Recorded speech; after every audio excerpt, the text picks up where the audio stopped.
आज के जो है पेपर की अगर हम बात करें नीट एंट्रेंस एग्ज़ाम 2026 तो री नीट एग्ज़ाम आज जो है 21 जून 2026 को एग्ज़ाम्स कंप्लीट हो चुके हैं।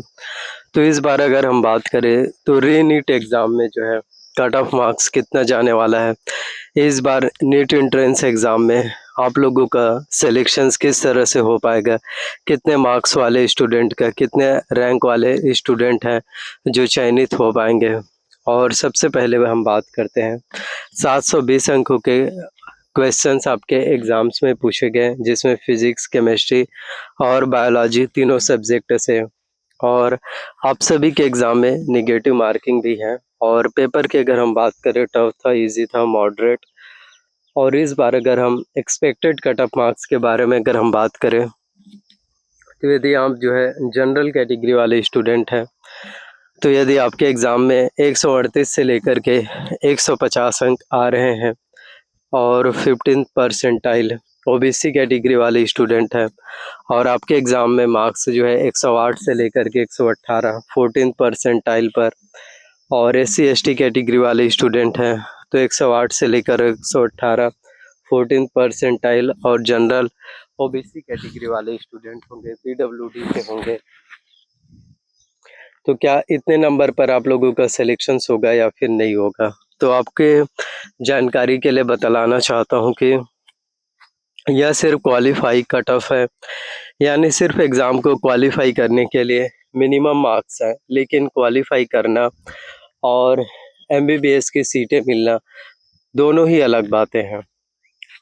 लेकिन क्वालिफाई करने के लिए इस बार नीट एंट्रेंस एग्ज़ाम में आप लोगों को कितने नंबर लाने पड़ेंगे।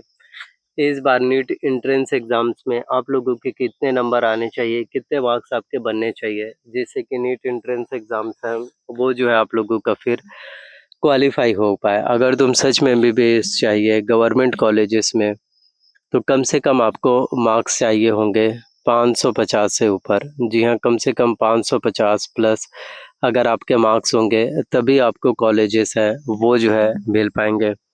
और top government medical college, AIIMS नहीं, रेगुलर गवर्नमेंट कॉलेजेस, और उनके लिए जो है कम से कम आपका 600 प्लस मार्क्स होना ज़रूरी है।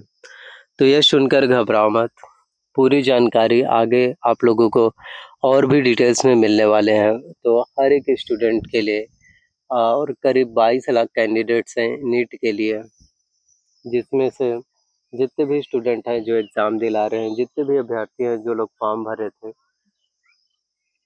और इस बार री नीट एग्ज़ाम भी हुए, तो 22,79,000 स्टूडेंट।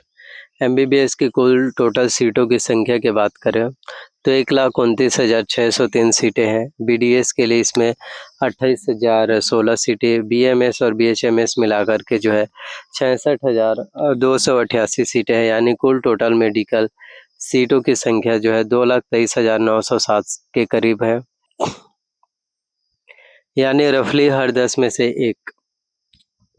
तो इस बार यानी कि सिर्फ टॉप 2.8% स्टूडेंट ही सिलेक्ट हो पाएंगे।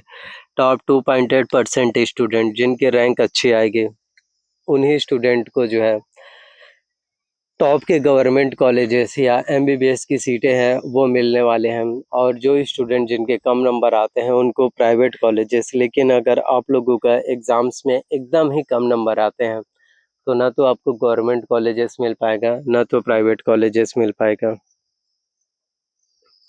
क्योंकि प्राइवेट कॉलेज की फ़ीस जो है नॉर्मल लोग जो है अफोर्ड नहीं कर पाते हैं, क्योंकि बहुत ज़्यादा फीस होते हैं।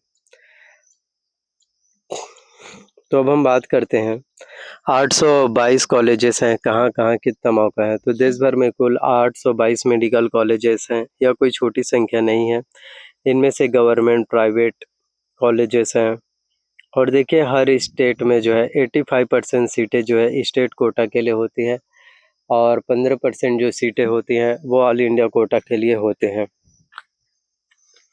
तो अगर हम बात करें तो ऑल ओवर इंडिया लेवल पर अगर आप लोगों का सिलेक्शंस नहीं हो पा रहे हैं, ऑल इंडिया लेवल पर अगर आप लोगों को कॉलेजेस हैं जो नहीं मिल पा रहे हैं तो कोई बात नहीं। स्टेट लेवल पर जिस भी स्टेट के हैं आप, इंडिया के जिस भी भारत के किसी भी कोने से हैं, किसी भी राज्य से हैं, तो वहाँ स्टेट कोटा पर आपको जो सीटें मिलती हैं वहाँ आपको देखनी चाहिए।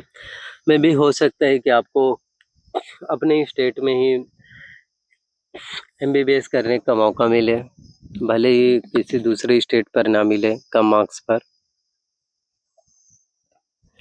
तो रिजल्ट से पहले क्या करें, तो देखिए नीट ऑफिशियल आंसर की देखिए जब आए तब NTA, और इसकी अगर हम बात करें तो 4 से 5 दिनों के बाद जो है नीट एंट्रेंस एग्ज़ाम रीनीट का जो है मॉडल आंसर जारी हो पाएगा।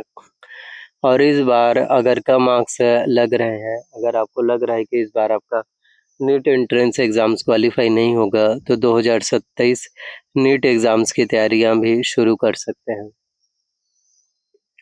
क्योंकि अभी से ही अगर आप लोग जी हाँ, अभी से ही अगर आप लोग जो है नीट एंट्रेंस एग्ज़ाम्स की तैयारियां करेंगे, तब जाकर के जी हाँ, तब जाकर के आप लोगों के सिलेक्शंस हैं। जी हाँ, तब जाकर के आप लोगों के सिलेक्शंस हैं, एंट्रेंस एग्ज़ाम्स हैं, वो जो है फिर क्वालिफाई हो पाएगा। तो देखिए जी हाँ, हर किसी के लिए ही अच्छा होगा आपके लिए, हर किसी के लिए ही बेस्ट होने वाले हैं। और मैं यही कहना चाहता हूँ कि किसी भी तरह से आप लोगों को कोई भी दिक्कतें या कोई भी प्रॉब्लम्स नहीं होंगे। तो आप लोग बताइए कि नीट में आपके कितने मार्क्स आ रहे हैं? और इस बार लग रहा है कि आप लोगों का नीट एंट्रेंस एग्ज़ाम्स क्वालिफ़ाई हो पाएगा या फिर नहीं? MBBS की सीटें मिल पाएगी या फिर नहीं? और जो आप लोगों का सपना होता है डॉक्टर बनने का, क्या आप लोग जो है वो अपने सपनों को जो है पूरा कर पाओगे? तो NEET exam 2026 cut off marks है, कितने नंबर रैंक में सिलेक्शंस होगा? 22 लाख कैंडिडेट्स हैं। और जनरल कैटेगरी वाले स्टूडेंट अगर 720 टू 162 720 का ही तो मार्क्स है। तो जो भी स्टूडेंट है जिनके ज़्यादा नंबर आते हैं, ज़्यादा मार्क्स आएंगे, उन्हीं स्टूडेंट का ही सिलेक्शन है जो हो पाएगा। तो आप लोग ज़रूर बताइए अपना ओपिनियन। तो वीडियोस अगर आप लोगों को जी हाँ, वीडियोस अगर आप लोगों को पसंद आए हो, अच्छे लगे हो तो लाइक करना है। चैनल पर अगर आप लोग नए आए हो, पहली बार आए हैं, तो प्लीज़ चैनल को सब्सक्राइब कर लेना है। बेल नोटिफिकेशंस को जी हाँ ऑन करके रख लेना है। जितना ज़्यादा बेल नोटिफिकेशंस को ऑन करके रखेंगे, तो उतने ही ज़्यादा से ज़्यादा सभी लोगों तक के वीडियोस हैं जो मिल पाएगा। और यह वीडियोस एजुकेशनल पर्पस के लिए बनाए गए हैं। हम किसी भी तरह की कोई भी आधिकारिक घोषणा या आधिकारिक पुष्टि नहीं करते कि इतने नंबर पर या इतने मार्क्स पर ही आप लोगों का सिलेक्शंस है वो हो पाएगा, ऐसा नहीं है। जी हाँ, so thank you so much आप सभी का। मिलते हैं किसी एक और नए वीडियोस के साथ। धन्यवाद आप लोगों का।